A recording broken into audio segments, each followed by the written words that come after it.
साली पूरी घरवाली। लालच किस हद तक आदमी पर हावी होता है, आइए देखते हैं। देख राधा, तुझे घर का सारा काम आता है, ये अच्छी बात है, लेकिन हमें ये नहीं पता था कि तू पढ़ी लिखी कम है और तेरी छोटी बहन की तो सरकारी नौकरी भी लग गई है। कैसी बात कर रही है माँ जी? सारी बात करके ही तो पापा ने शादी की थी। अब जब छोटी की सरकारी नौकरी लग गई है तो आप लोग ऐसी बात कर रहे हैं। ज्यादा बकबक मत करियो। हम लोगों को पता होता कि तेरी छोटी बहन की सरकारी नौकरी लगने वाली है तो तुझसे तो कभी शादी ना करवाते अपने होनहार बेटे की। अरे तो मुझ में क्या कमी है? वैसे भी आप लोगों ने तो उस वक्त कहा था कि आप लोगों को घरेलू लड़की चाहिए। तभी पति महेश आ जाता है।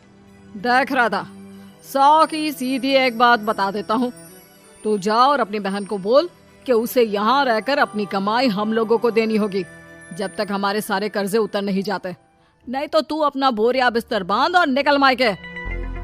राधा पति की बात सुनकर हैरान रह जाती है। दिमाग है भी क्या आप लोगों के पास? क्या बोले जा रहे हैं? साली को घर पर रखेंगे? अरे मोहल्ला समाज क्या कहेगा? और माना पिताजी को उसके पैसों की जरूरत नहीं है, लेकिन वो अपनी कमाई आप लोगों को क्यों देगी? अरे क्योंकि हम लोगों के ऊपर कर्जे हैं, समझी? या तो तू कमा कर ला या अपनी बहन को बोल कि अपनी बहन का घर बचाना चाहती है तो यहाँ आकर रहे। सभी मिलकर राधा को घर से निकाल देते हैं। राधा भी कहाँ जाती, मायके जाकर रोने लगती है। छोटी बहन मीना कहती है, अरे क्या हो गया दीदी, कितना पैसा मांग रहे हैं? अरे अभी दे देते हैं ना, रो मत, अब तो मेरी भी नौकरी है। लेकिन राधा तो रोए ही जा रही थी। नहीं नहीं, इस बार लगता है उन लालची लोगों ने कुछ और ही डिमांड रखी है, वरना राधा इतना ना रोती। क्यों बेटी, क्या हुआ है? माँ पिताजी, इस बार जो उन लोगों ने मांगा है ना, वो सुनकर तो आप लोगों के पैरों के नीचे से जमीन खिसक जाएगी। ऐसा क्या मांगा है दीदी? तुझे मांगा है।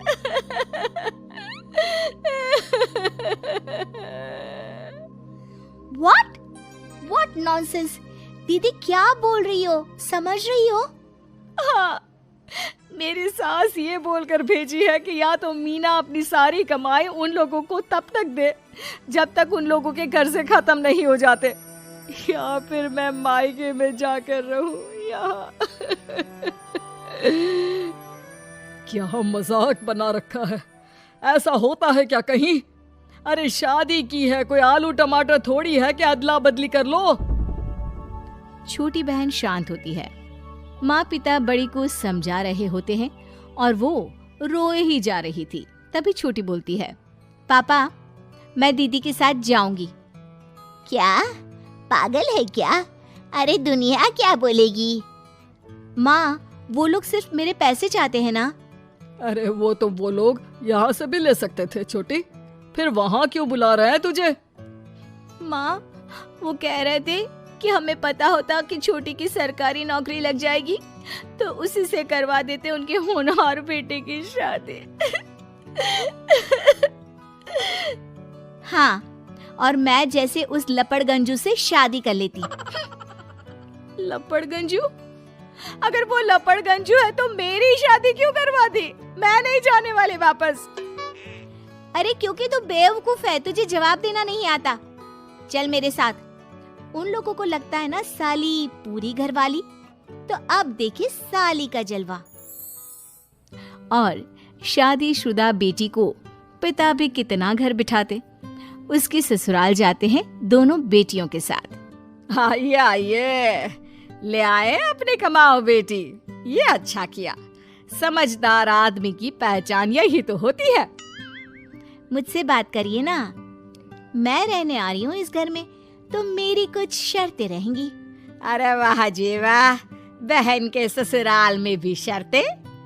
अरे और क्या, आप लोगों को मेरे पैसे चाहिए, दीदी घर का काम करेगी, इतना सब मिल रहा है। वैसे आप तो जानती हैं, बाजार में बिना शर्तों के तो एक पॉलिसी भी नहीं मिलती है। बात तो ये सही बोल रही है, सरकारी नौकरी वाली लड़कियां ऐसा नहीं मिलती। हाँ हाँ ठीक है, अच्छा बोलो छोटी बहू, क्या शर्तें हैं तुम्हारी? मैं कोई काम नहीं करूंगी। कैसी बात कर रही हो छोटी बहू, तुम नौकरी करोगी? अरे लाखों कमाओगी कि घर का काम करोगी? घर के कामों के लिए है ना ये बड़ी। दूसरी शर्त, मुझसे कोई बदतमीजी से या ऊंची आवाज में बात नहीं करेगा। अरे कैसी बात कर रही हो तुम तो ख्वाबों की रानी हो। शट अप जीजा जी, साली से मजाक करना अलग बात है, लेकिन याद रहे साली बहन होती है बीवी की, और बीवी की बहन यानी आपकी बहन। माँ ये क्या बोल रही है? बहन। अरे ना बेटा, मैं हूं ना, बात करती हूँ ना, रो मत बच्चा, रो मत। खैर, पिता दोनों बेटियों को छोड़कर चले जाते हैं।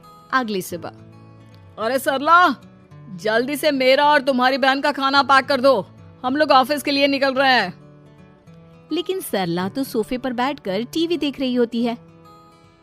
देखो जी, मेरी बहन पैसे कमा रही है तो मैं क्यों काम करूं? याद है ना मम्मी जी क्या बोलती थी कि मेरा बेटा पैसा कमा रहा है, तब सारा काम मैं करती थी। अब मेरी बहन कमा रही है तो मैं भी काम नहीं करूंगी। हाँ। अरे साली साहिबा, चलिए ना, मैं आपको दफ्तर छोड़ देता हूँ, क्या रेपुटेशन बनेगी हमारी। हाँ हाँ जीजा जी चलिए, आज आपकी ये इच्छा भी पूरी कर देते हैं। छोटी के ऑफिस में, अरे ये कौन है? तेरे जीजा जी है ना? ये कैसे तुझे छोड़ने आ गए? अरे वो अब ना मेरे पास ही रहती है। सभी एक दूसरे की तरफ देखने लग जाते हैं। हाँ वो क्या है ना, दीदी तो पता है घरेलू महिला है, जीजा जी के कर्जे ज्यादा हैं और पढ़े लिखे इतने हैं नहीं कि कुछ अच्छी कमाई कर पाए, तो मेरी कमाई रखते हैं। बस जैसे ही इन लोगों का कर्जा खत्म हो जाएगा मैं अपने घर चली जाऊंगी। पास खड़े जीजा जी का मुंह बन जाता है। घर आकर, छोटी, तुम ये क्या बकवास कर रही थी? ये सबको बताने की क्या जरूरत थी? अरे जीजा जी, आप खुलेआम सबको ये कहे कि साली आजकल मेरे साथ रहती है तो लोग क्या सोचेंगे, आप जानते हैं ना। अरे उससे कुछ मत बोलना बेटा, चल मेरे साथ, तुझे ना बाजार का डोसा खिलाती हूँ, चल चल चल। हाँ दीदी तैयार हो जाओ, डोसा खिला रही हैं आंटी जी। तीनों जा रही होती है कि पास मोहल्ले की कुछ औरतें वहाँ पर जमा रहती है। अरे लाजो बहन, बहू की बहन यहीं रह रही है क्या? हाँ हाँ, इसे भी रख लिया है। अब आप तो जानती ही हैं कि हम लोगों का दिल कितना बड़ा है। जी, इन लोगों का दिल उतना ही बड़ा है जितना इन लोगों का कर्जा। अब बेचारी बुढ़िया का बेटा लायक तो है नहीं और बहू की बहन की सरकारी नौकरी, तो ले आए घर अपने। इनका कर्जा अब मेरी कमाई से ही तो खत्म होगा ना। सबके सामने सास की भी बेइज्जती हो जाती है। घर आकर सास और बेटा दोनों छोटी पर बरस पड़ते हैं। बस, मैंने कहा था मुझ पर कोई नहीं चिल्लाएगा, मैं जा रही हूँ अब। अरे लेकिन, अरे जाने देना माँ, मुझे एक बात समझ में आ गई है, अगर हमें खुद पर विश्वास हो तो अपनी समस्याओं को हम खुद सुलझा सकते हैं, फिर हमें किसी की जरूरत नहीं।